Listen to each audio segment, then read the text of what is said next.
Good evening, this is Benjamin Pettit, and I am going to be sharing with you a video that has to do with kind of like the Wesley sources and what's the best. That will kind of be something that will be a theme running through it.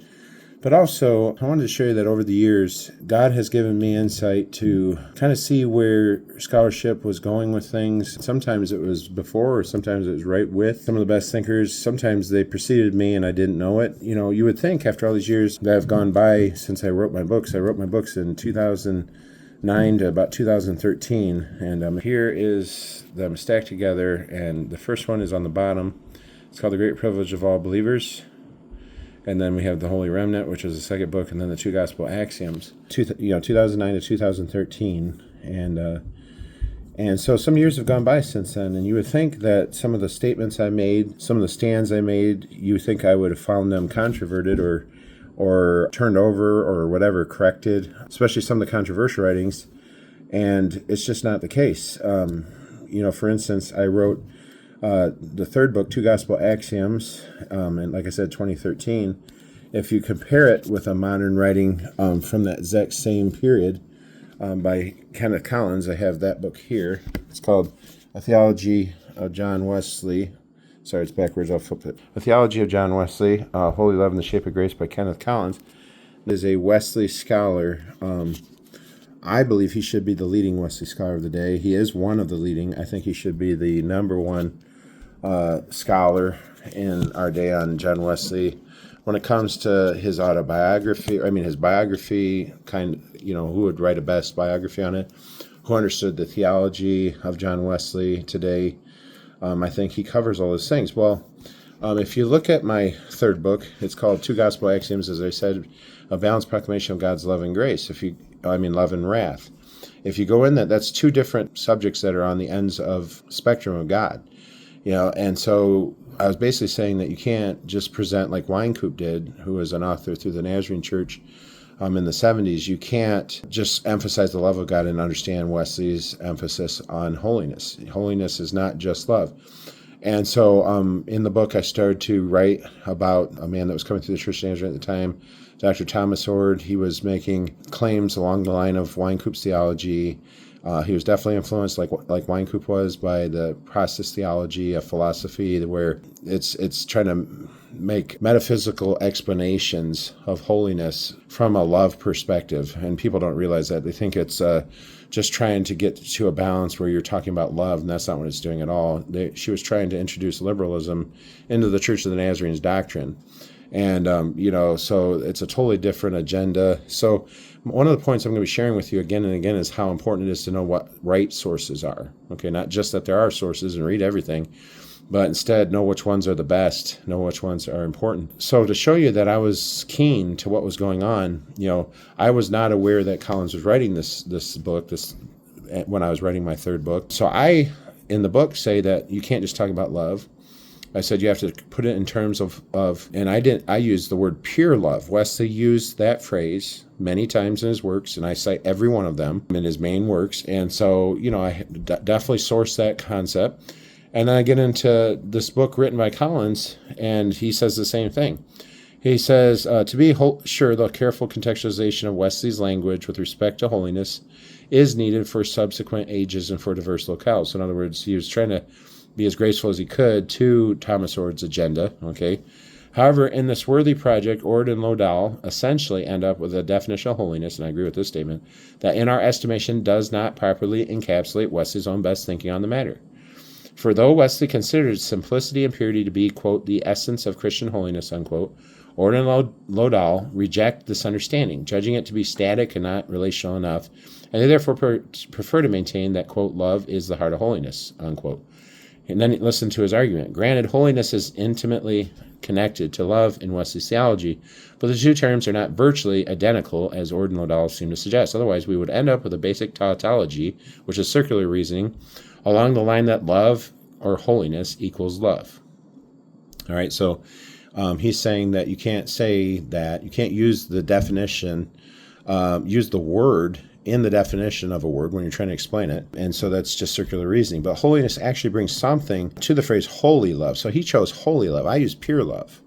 Isn't that interesting that this leading Wesley scholar gets that term from Wesley to encapsulate the entire concept of Wesley's theology? And he says that the simple mention of the term love does not. So he likes that emphasis instead. See, I was on top of it. I didn't even know the man was writing the same book. To show you another one of these briefly, okay, in my first book, I started an argument, which I continue to use throughout the 3 volumes, where I'm basically tracing out Wesley's biography, okay, and in it, I wanted to show you that he understood the baptism of the Holy Spirit to be entire sanctification. So what you see, if you just look at the outline of the book, is that I bring it up at select moments when he seems to be discussing the thinking of this in the background of what he's saying about his own life, okay? And a great example of that was, right after his conversion, when he's around the Moravians, okay? He's discussing with them a difference he now sees in their theology as it's changing at the very beginning of it, from where they had taught him the 2 works of grace, as Kenneth Newport, a new scholar's reasoning today, which I've also said in my book. So there's lots of confirmations. Actually, my books have been confirmed, not contradicted, even though there's a lot of claims from other authors in other directions. They're not able to substantiate these claims like I've been able to do. And I have a lot of scholarship that's catching up to work I've done a long time ago, okay? Or they're in agreement with it, and they've done work that I wasn't aware of, and we'll get to that in a minute. But I want you to see that in the outline here, when I get to Zinzendorf's life, shortly after Wesley's conversion, he sees the 2 distinct works at Herrnhut, which is exactly what Kenneth Newport's now arguing, uses the same arguments I used in my book. I was not aware of his work.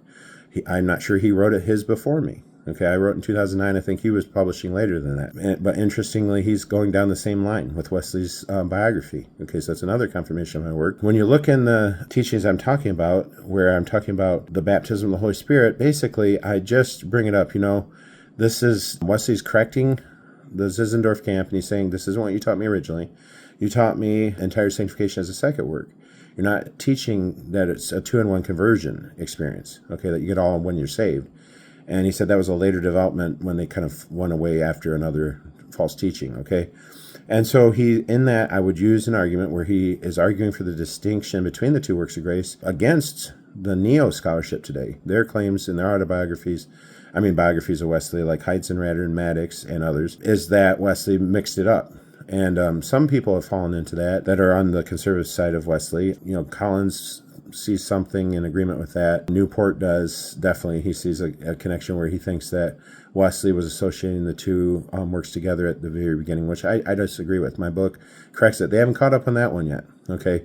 But you're starting to see supports that point in the right direction, okay? So I just bring it up along the line. You'll see it again and again in my table of contents, that Wesley taught entire sanctification was the baptism of the Holy Spirit. And so then I am invited by Collins in about 2022 to write a paper on the subject. And as I did, I discovered an author who was keen on this subject, and he's the leading thinker on it today, and he's accurate. So here's one of the best sources. Okay, I'm going to flip it for you. The Meaning of Pentecost in Early Methodism, okay, by Lawrence Wood. He's the best man today on the subject of Wesley associating entire sanctification with the baptism of the Holy Spirit, okay?